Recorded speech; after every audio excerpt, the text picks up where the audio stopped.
Hello everybody and welcome to our first batch painting guide. This time we will paint the Lumineth Vanari Auralan Wardens, which are undercoated with grey Seer from Games Workshop. You can find the paints I used in the description box below. In our first step, I used a base brush. You can use another large brush as long as you are able to paint neatly if necessary. And our first color is Ironbreaker. Get some paint ready on your palette and add some water to it. Don't add too much and test the smoothness on your palette.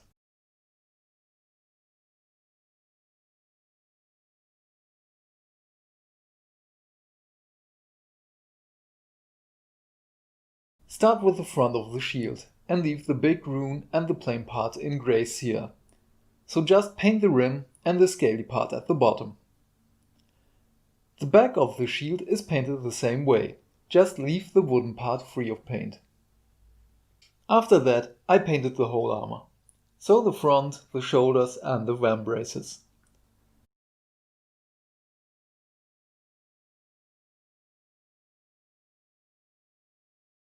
The sword grip on the back and the tip of the hilt.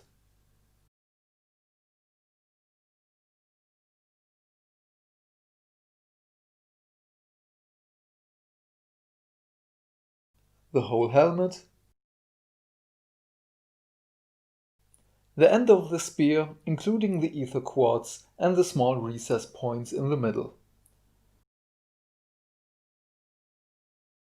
When you're painting the blade of the spear, use your finger to support it. Depending on how hard your brush is, you will need to do this to avoid breaking it.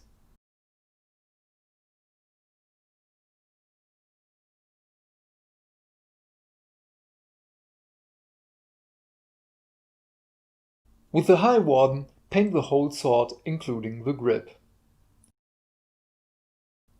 On his back, the bottom of the small banners, and just like with the spears, you have to support the banners with your finger.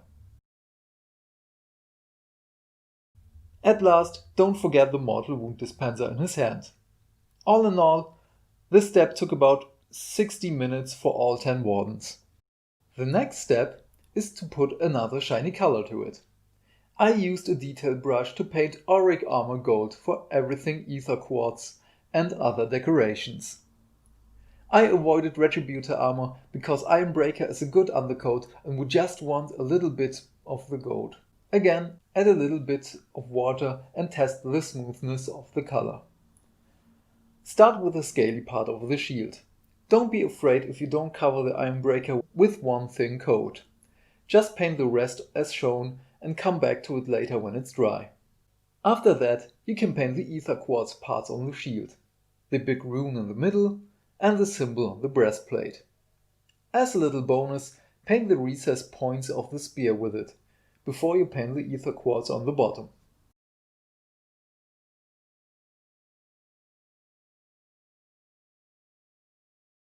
Don't forget the plumes in the back and the front. The part of the spear between the blade and the shaft is also painted with gold. With the High Warden, I painted the crest on his helmet and the grip of his sword. And again, don't forget the ether quartz on the mortal wound dispenser. Some wardens do have little charms with them. I painted them gold just to break the monotony of the silver. The whole step, with 2 thin coats if needed, took about 50 minutes. In this step I made a mistake with the ratio of the mix, but I will get to that in a second. I used contrast medium and contrast Ultramarines blue. When I'm mixing shades or contrast, I'm using a trick which I learned to maximize a consistent and replicable method. So it will not matter which brush you use to mix it. For painting this step, I used a shade brush. Give your contrast colors a good shake and dip the brush inside. I use the lip of the lid to get rid of the first few smaller paint drops.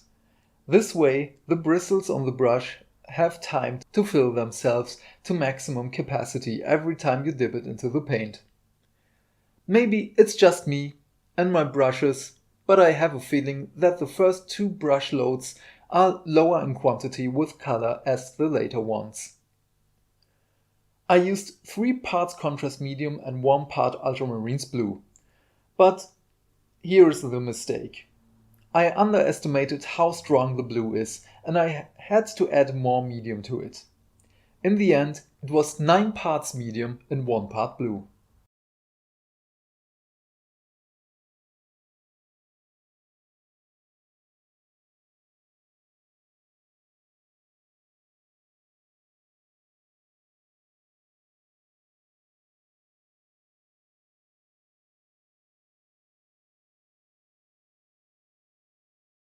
I painted the whole plume on the helmet and everything we painted before this step with this silver and gold. Just be very neat with this step so you don't mess up the grey Seer too badly. It's not the end of the world if you do, because we will fix those spots later. Watch out to not let it pool in the bottom. If it does, use your brush to take away a bit of the color. The shield is a little exception, as you want to use the contrast paint to flow between the metallic paint and the grey Seer to create a small border between the colors for your eyes. Just take your time with the rim and the rune. The whole mixture held up for every 10 wardens and was painted in about 35 minutes.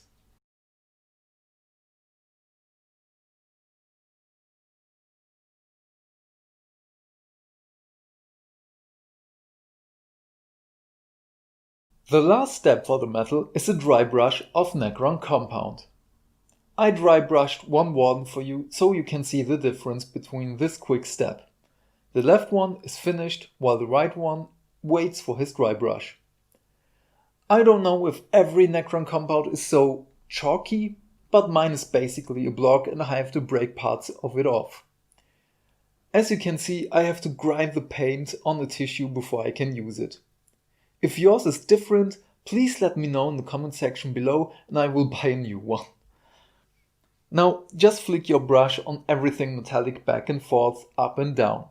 Just not too hard, because we still want the original color and the blue shade in the recesses.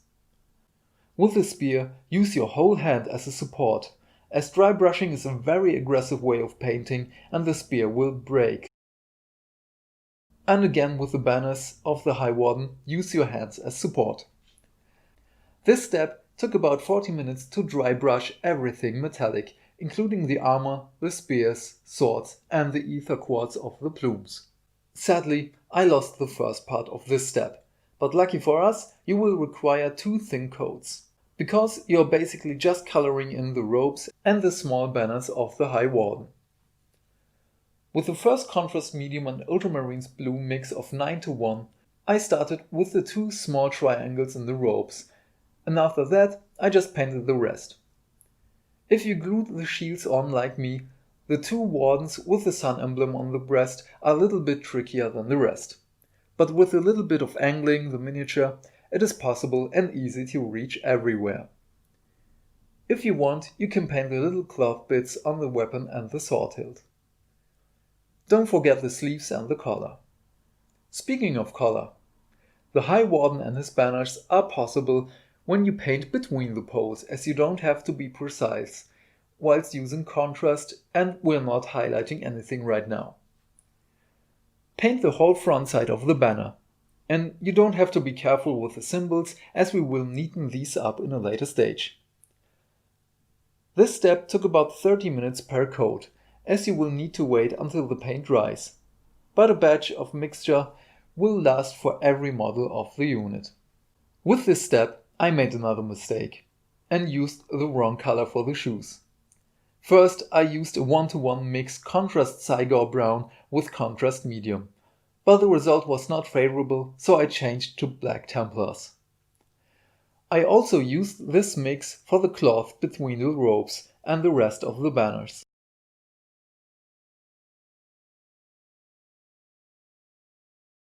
While I was at it, I also painted the straps of the shields. This step took about 15 minutes. We're reaching the end, and for the skin I used a 1:1 mix Fyreslayer Flesh with contrast medium. Just be careful with the face, and if needed pick a smaller brush so you don't have to mess up the armor. This took about 9 to 10 minutes. I'm sorry for the quality of the video, I don't know what happened there. But for the inside of the shield I used pure snakebite leather.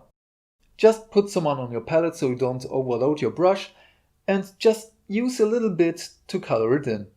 If you should mess up, just grab a tissue and wipe it away. If you're fast enough, there will be nothing left to see.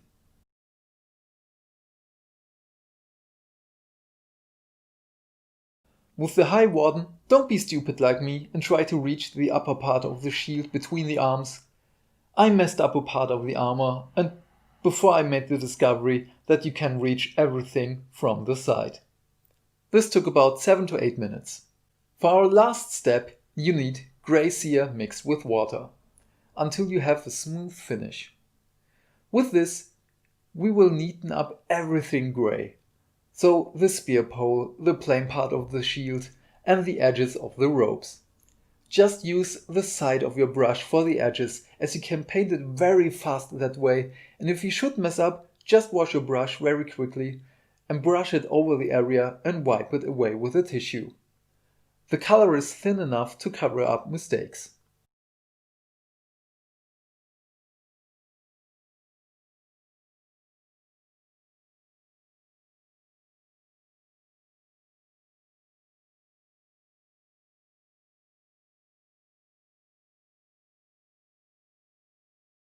And we will use this thin mixture for the back of the banners.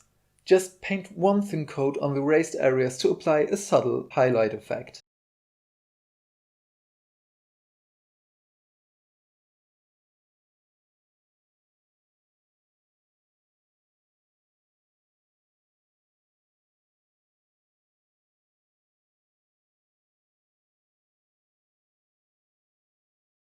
For the small symbols on the front, just use a small detail brush and brace your hands on the table or another position in which you are comfortable and take your time. If you make a mistake, color it in with Ultramarines blue and try again as soon as the paint is dry. The time depends on how careful and neatly you painted everything else. This can be about 20 minutes or, of course, longer. And with this, your Vanari Auralan Wardens are finished and ready for basing. It is entirely up to you how you want to base your models. I will use my Elven bases for them. For my Elven themed bases, I used both Martian Ironearth and Ironcrust. Just apply the Ironearth on the majority of the base and cover up the paint which was applied to them, and the Ironcrust in small spots just to break up the monotony. I covered the scenery just a little bit on the bottom. 2 of the wardens have dirt under their feet and I covered them wholly with the Martian Ironearth. While applying the texture paint, I saw that the little plant on the High Warden's base was poorly placed, and I just hope you put more thought into it than I did.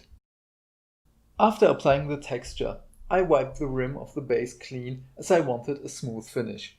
This took about 15 minutes. For the scenery, I returned to our well-known mixture of contrast medium and ultramarines blue.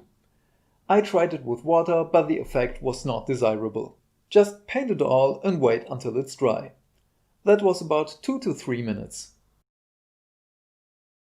After that, grab a small dry brush and Ryza Rust. Put a little bit on the tissue and get rid of the moisture in the bristles, as we just want the pigments. Dry brush everything generously as we want a strong finish to it. Don't be afraid if the Ironcrust should lose some flakes. In my mind, the reds is just another layer on the ground, and don't forget the scenery on the High Warden's base. This took about 10 minutes. After that, take your pot of Tyrant Skull and use it just like Ryza Rust. The only difference is that we will apply it a bit smoother on the base and the scenery. Again, this took about 10 minutes. For the small plant on my High Warden's base, I used Contrast Skeleton Horde, straight out of the pot.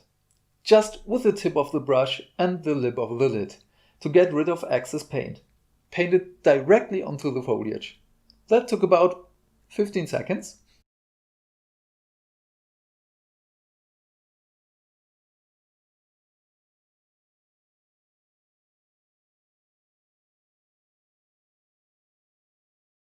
The very last step is a coat of Corax White for the rim of the base. Put some on your palette and mix it with water until it's smooth. Just apply 2 thin coats with a large brush and this will take about 15 minutes.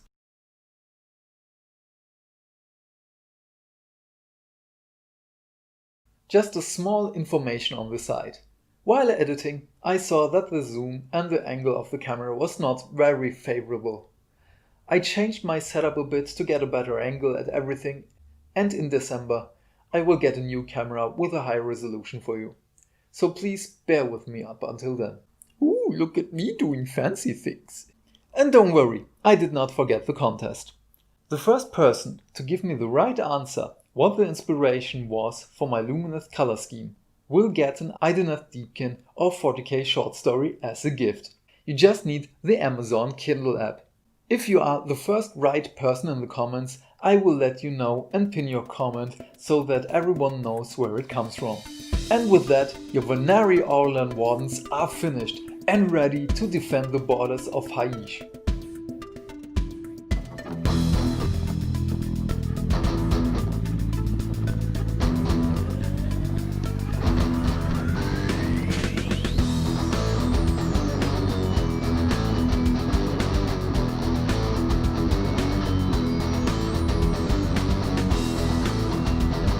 As you can see, bright colors are scary at first, but fairly easy to paint, and with darker parts on the ropes, they will shine all the more.